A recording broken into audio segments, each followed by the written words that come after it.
Hi viewers, lunch time బాగా ఆకలిస్తుంది, కానీ ఈ వీడియో ఇచ్చాక తినాలనిపించింది నాకు. బట్ నాకు లైన్ దొరకల, చాలా ఎమోషనల్గా ఉన్నా, కరెక్ట్ లైన్ దొరకాలనుకున్నా. అప్పుడు నా ఫేస్బుక్లో చాలా వరకు ఇంటలెక్చువల్స్ ఉంటారు, రైటర్స్ ఉంటారు. అందులో పరేష్ తుర్లపాటి అని ఒక మిత్రుడు కొన్ని అంశాల పట్ల అద్భుతంగా రాస్తారు. అలా ఈరోజు అమృత ప్రణాళిక సంబంధించి కోర్టు ఇచ్చిన జడ్జిమెంట్కి సంబంధించి అద్భుతమైన రైటప్ రాశారు. పరుగు సినిమాను ముందు పెట్టారు. చాలీకి లైన్ అనిపించింది నాకు. పరుగు సినిమా ఏంటి? బాగా అల్లారి ముద్దుగా గారావం పెట్టుకున్న కూతురు తనకు నచ్చిన వాడిని ప్రేమించింది. ఇంట్లో చెప్తే ఒప్పుకోరు, కులాంతర వివాహం, సొసైటీ ఏమనిద్దో ఏంటో. దాన్ని అతను తీసుకొని పారిపోయింది. పెళ్లి చేద్దాము, కూతురు ఒప్పుకుంది కదా, అన్నీ రెడీ చేసిన మూమెంట్లో తనకు నచ్చిన వాడితో పారిపోయింది. ఎక్కడ పెళ్లి ఒప్పుకోకపోతే నేను ఎవరినో ప్రేమిస్తానని చెప్పేసి వాడిని పట్టుకొని చంపేస్తారు, లేదా మా ఇద్దరు విడగొడతారని మీ ఇష్టన్నానని చెప్పేసి పెళ్లికి ఒప్పుకొని తీరా అంతా రెడీ అయిన మూమెంట్లో నచ్చిన వాడితో లేచిపోయింది. ఎలా, ఎక్కడ, ఏంటి అంటే తెలియదు. మొత్తం వెతుకులాట. చివరికి ఓ చోట దొరికింది. ఇక అక్కడ వాడిని పట్టుకోవాలి, వాడిని చంపేరు, మన పిల్లని తెచ్చేయాలి. అప్పుడు హీరో ఎంట్రీ. విలన్లు కొడతాడు. విలన్లు అంటే ఎవరు పాపం? ఈ ఆడపిల్ల తరఫు కొట్టేస్తాడు. ప్రేమించిన వాళ్ళకి వాళ్ళ ప్రేమను కాదని వాళ్ళంతా విలన్లే కదా, కొట్టేస్తాడు. కొట్టేసాక అప్పుడు చెప్తాడు, నీ కూతురు అల్లారు ముద్దుగా పెంచుకున్నావు, తనకు నచ్చినోడు నీకు నచ్చలా. సరే, ఇప్పుడు తను ఆల్రెడీ తనకు నచ్చినోడితో పెళ్లి చేసుకుంది, వాళ్ళు బతికే వాళ్ళు బతుకుతారు. కానీ వాడిని చంపేసి నీ కూతురు తీసుకురాలని అనుకున్నావు. రేపటి రోజు నీ కూతురు నువ్వు పెళ్లి చేస్తావు, సుఖంగా ఉండిద్దా? పోనీ నీ కూతురిని చేసుకునేవాడు డబ్బును చూసి చేసుకుంటాడా, తనను చూసి చేసుకుంటారా? వాడిని చంపేసావు. వాడిని చంపేందుకు జైలుకి వెళ్ళేది ఎవరు? జీవితాంతం బాధపడేది ఎవరు? అసలు ఎక్కడన్నా ఏమన్నా లాజిక్ ఉందా? ఒక్కసారి ఆలోచించు అని అంటాడు. దెన్ అప్పుడు ఇక తప్పు అయిపోయిందమ్మా, అల్లారు ముద్దుగా పెంచుకున్న నిన్ను నీ సుఖం కాకుండా నా కులం, సమాజం ఆలోచించి తప్పు చేశాను, వాళ్ళు వీళ్ళు నా బ్రెయిన్ వాష్ చేసి ఇలా చెడగొట్టారమ్మా అని చెప్పేసి అంటాడు.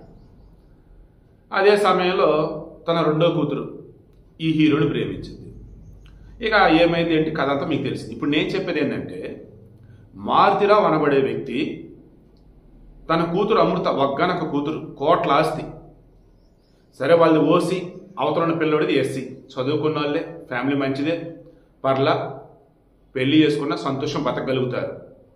ఒప్పుకుంటే అసలు బ్రహ్మాండంగా అయిపోదు. నువ్వు పోనీ మా కులం, ఊర్లో జనాలు నా వల్ల అవ్వట్లేదమ్మా, 2 సంవత్సరాలు ఎక్కడో చోట తలదాచుకోండి అమ్మా, నేనే ఆ తర్వాత చక్కింటికి తీసుకొస్తా అని ఆ ప్రణయ వాళ్ళతో తల్లిదండ్రులతో మాట్లాడి ఒప్పించిన, బయటకు నెల్లి చేయండి బావగారు, ఆ తర్వాత వద్దురు. కానీ మహా అయితే కులం, ఈ సమాజం నిందలు వేసి కాకులు వేసి కొద్ది రోజులు అని మాత్రం ఒక్క పాయింట్ ఆలోచించుంటే ఈరోజు అంత సవ్యంగా ఉండేదండి.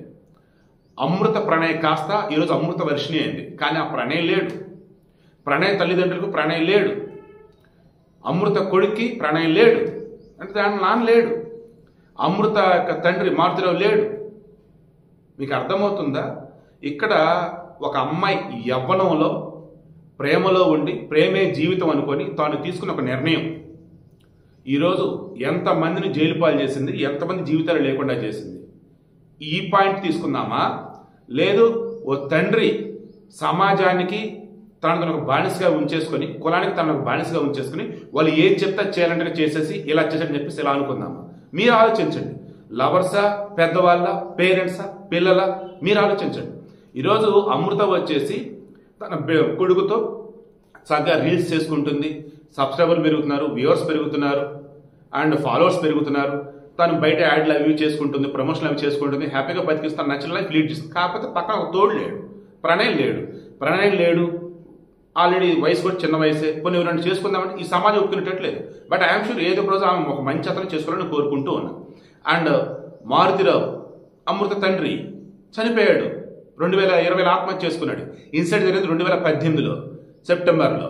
2019కి జూన్ కల్లా కూడా మన హైడ్రా కమిషనర్ ఉన్నది ఏవి రంగనాథ్, ఐపీఎస్ ఆఫీసర్, అప్పుడు కడప జిల్లా, నల్గొండ జిల్లాకు సంబంధించి మిర్యాలగూడ ఇన్సిడెంట్, 1600 పేజీలు charge sheet with technical evidence అన్ని సబ్మిట్ చేశాడు. దాంతో ఎస్సీ ఎస్టీ అట్రాసిటీ కోర్టు మన దేశంలో త్వరగా తీర్పులు వస్తున్నాయంటే ప్రత్యేక కోర్టులోనే వస్తాయి, నార్మల్ కోర్టులో రావు. సో ఇప్పుడు ఎస్సీ ఎస్టీ ప్రత్యేక కోర్టు ఇది తీర్పు ఇచ్చింది 6 సంవత్సరాల తర్వాత. ఏమని? మారుతిరావు A1 ఉరిశిక్ష వేసేవాళ్ళు ఉంటే, బట్ ఆల్రెడీ ఆయన చనిపోయాడు. A2 సుభాష్ శర్మ బీహార్ నుంచి వచ్చిన సుపారీ గ్యాంగ్ ఉరిశిక్ష, 2 అయిపోయారు, ఇంకా 6 ఉన్నారు. ఈ 6లో ఏసిస్గా ఉన్నాడు మన అమృత యొక్క బాబాయ్ శ్రావణ్ రావు, అతనికి జీవిత ఖైదు. ఈ శ్రావణ్ రావు యొక్క కుటుంబం డే 1 నుంచి ఏం తెలీదు, మా నాన్నకేం తెలియదు, పిల్లలు మా హస్బెండ్కి ఏం తెలియదు అని చెప్పేసి వాళ్ళు. అంటే అమృత యొక్క పిన్ని, ఆ పిన్ని ఫ్యామిలీ వాళ్ళంతా కూడా మీ బాబాయ్కి ఏం సంబంధం లేదమ్మని చెప్పేసి చెప్తుండగా కానీ వినట్లేదు. సో మొత్తానికి ఈరోజు ఆయన కూడా జీవిత ఖైదు. ఇప్పుడు అమృత యొక్క తండ్రి లేడు, తల్లికి భర్త లేడు, అమృతకి తన భర్త లేడు. దెన్ అమృత కొడుక్కి తండ్రి లేడు, తాత లేడు. నెక్స్ట్ అమృత యొక్క పిన్నికి వాళ్ళ హస్బెండ్ జైల్లో ఉన్నాడు. ఇప్పుడు అమృత యొక్క చెల్లి అవుతుంది కదా, వాళ్ళ పిన్ని యొక్క బిడ్డ, వాళ్ళ నాన్న ఇప్పుడు జైల్లో ఉన్నాడు.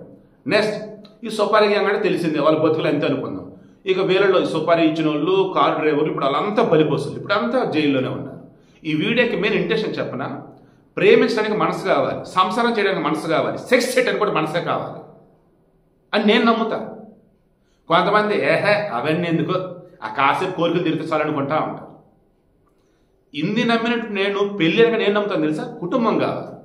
గతంలో చాలా సందర్భాలు నేను ఇదే స్టోరీ చెప్పాను, నా స్టోరీ చెప్పాను. ఐ స్వేర్ మా నాన్న మీద ఒట్టు, నేను ప్రేమించిన అమ్మాయి యొక్క తండ్రి డబ్బున్న, సమాజానికి భయపడిపోయి, కోట్లాస్తూ ఉన్న సమాజానికి భయపడిపోయి ఆత్మహత్యాయత్నం చేయబోతే నేను ప్రేమించిన అమ్మాయి వాళ్ళ నాన్న కాపాడుకుంది. ఆ తర్వాత నేను లేకుండా తను ఉండలేదని చెప్పేసి ఆమె ఆత్మహత్యం చేయబోతే వాళ్ళు కాపాడుకున్నారు. అసలు ఏం జరిగింది ఏంటని చెప్పేసి ఇంకా ఆగమేఘాల హైదరాబాద్ నుంచి విజయవాడ వెళ్ళాను. దాని తను వాళ్ళ ఊరి నుంచి వచ్చింది. మాట్లాడితే విషయం ఏంటంటే, ఇక అప్పుడు నేను లేకుండా నువ్వు ఉండగలవా అంటే ఓ చిన్నపాటి ఎక్స్ప్రెషన్ బాధ కనపడ్డాడు. మీ నాన్న లేకుండా నువ్వు ఉండగలవా అన్నప్పుడు నా చేతులు పట్టుకుని గట్టిగా పట్టుకుని ఒక రకంగా ఇచ్చేసి ఆ కళ్ళ నీళ్ళు తిరిగేసి అమ్మాయి. అప్పుడు నాకు అనిపించింది, నాకన్నా తన తండ్రి ప్రేమ గొప్ప కదా అనిపించింది. ఇంకా అప్పుడు ఒకటే ఆలోచించాను, రేపు నువ్వు పుట్టే బిడ్డలు నన్ను చూసుకో, నీ భర్త నాకన్నా గొప్పవాడు వస్తాడు. గొప్పవాడు అవ్వాలి కాకపోయినా ఏం పర్లేదు, నువ్వు దేవత లాంటి అమ్మాయి, నువ్వు తనను మార్చుకోగలవు. రేపు నువ్వు పుట్టే బిడ్డల్లో నన్ను చూసుకోగలవు, నేను నీ బిడ్డ లాంటి వాడిని. నువ్వు ఎక్కడ ఉన్నా నీకంటూ ఆ దేవుడి తర్వాత ఎవరన్నా సాయం చేయగలరు మనిషిగా అన్నప్పుడు నా ఫోన్ చేయం పర్లేదు.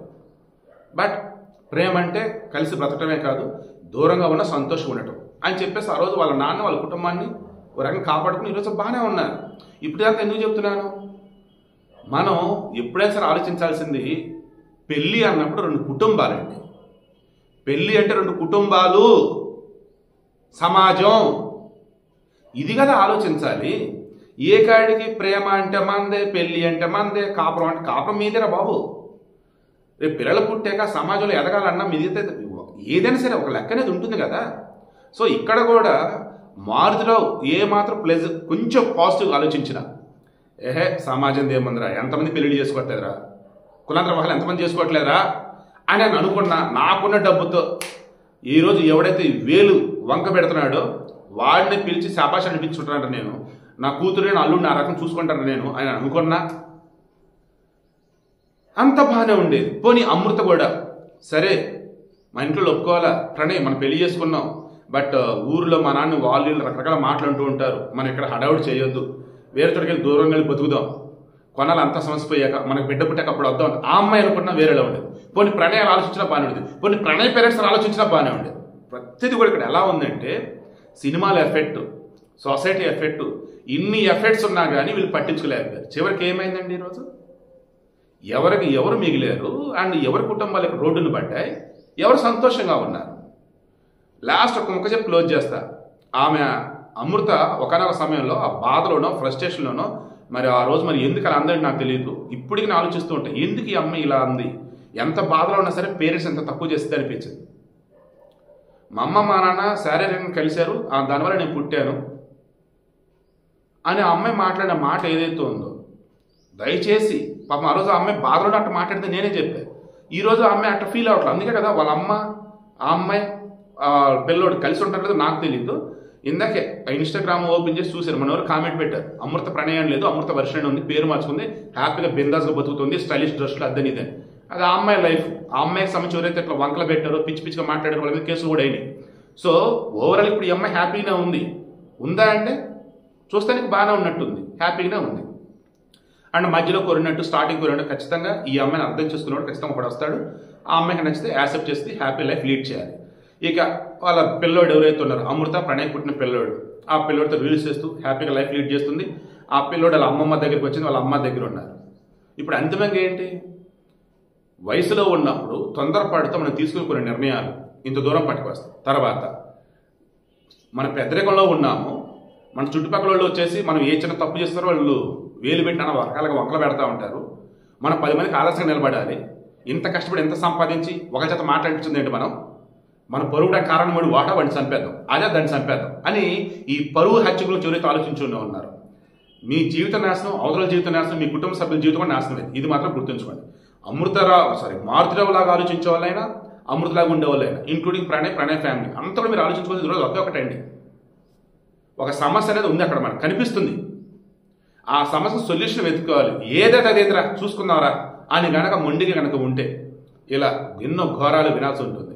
బట్ ప్రణయ్ పేరెంట్స్ని చూస్తే మాత్రం చాలా అంటే చాలా బాధిస్తుంది నాకైతే. పాపం కొడుకు లేడు. ఐఎమ్ షూర్ రేపో మాపో ఇంకెప్పుడైనా సరే అమృత అంటే ఒక లైఫ్ అనేది ఖచ్చితంగా ఉంటుంది. ఇక ఉన్నటువంటి ఇంకో కొడుకు ఎవరు ఉన్నట్టున్నారు, అతనితో వాళ్ళు ఇంకా లైఫ్ లీడ్ చేసుకోవాలి. అలా కాదు, జీవితాంతం ప్రణయ్ యొక్క పేరెంట్సే అమృత కూడా తన కుటుంబం అనుకునిద్ది. అమృత పుట్టిన బిడ్డే ప్రణయ్ రూపంగా ఆ ప్రణయ్ వాళ్ళ పేరెంట్స్తో ఉంటాడంటే ఇంకా వాళ్ళు చేస్తారు. ఈ వీడియో మొత్తమే నేను చెప్పింది, ఎక్కడ నేను ఎవరైనా తప్పు చేయాలి. ఈరోజు రియాలిటీ అంటే ఏంటి, లైఫ్ అంటే ఏంటి, సొసైటీ అంటే ఏంటి, పిల్లలు పెద్దలు అందరికీ అర్థమయ్యేలాగా నేను చెప్పాను అనుకుంటూ ఉన్నా. ఇంకా ఎక్కడైనా మీకు డౌట్స్ ఉంటే కింద కామెంట్లో తెలియచేయండి. ఓవరాల్గా ఈ కేసు సంబంధించి అత్యంత కీలకమైనటువంటి వ్యక్తి ఆనాడు ఎస్పీగా ఉన్నటువంటి రంగనాథ్ గారు. ఆయనే ఇచ్చండి ఎలా చెప్పాలంటే ప్రతి ఒక్క ఎవిడెన్స్ చాలా పకడ్బందీగా ఫ్రేమ్ చేసి మొత్తం కూడా ఫైల్ చేసి కోర్టుకు సబ్మిట్ చేయడం జరిగింది. దానివల్ల ఈ తీర్పు రావడం జరిగింది. ఈరోజు ఆల్మోస్ట్ ఒకరిద్దరు తప్ప అంతా కూడా హ్యాపీగానే ఫీల్ అవుతూ ఉన్నారు, పడాల్సిన శిక్షలు పడ్డారని. బట్ మారుతిరావు తమ్ముడు శ్రావణ్ రావు ఉన్నారు చూస్తారు, వాళ్ళ ఫ్యామిలీ చూస్తే మాత్రం నాకే చాలా బాధేస్తుంది. ఎవరు తప్పు, ఎవరు పరువు, ఎవరు చనిపోయారు, ఇప్పుడు ఎవరు జైలు పాలు అవుతున్నారు అని. ఆ శ్రావణ్ రావు కూతురు అమృతకి చెల్లెద్ది అనుకుంటా కదా, అల్లలాడుతుంది పాపం. అంత అమృతే చేసింది. ఈరోజు మేము రోడ్డును పడ్డాం, అసలు మా నాన్న తప్పు ఏమీ లేదు. మరి అమృత ఇప్పటికైనా ఏదైనా స్టేట్మెంట్ ఇచ్చి ఆ కుటుంబాన్ని కాపాడగలిగిద్దో లేదో చూద్దాం. ఖచ్చితంగా పై కోర్టుకు అయితే వెళ్తారు.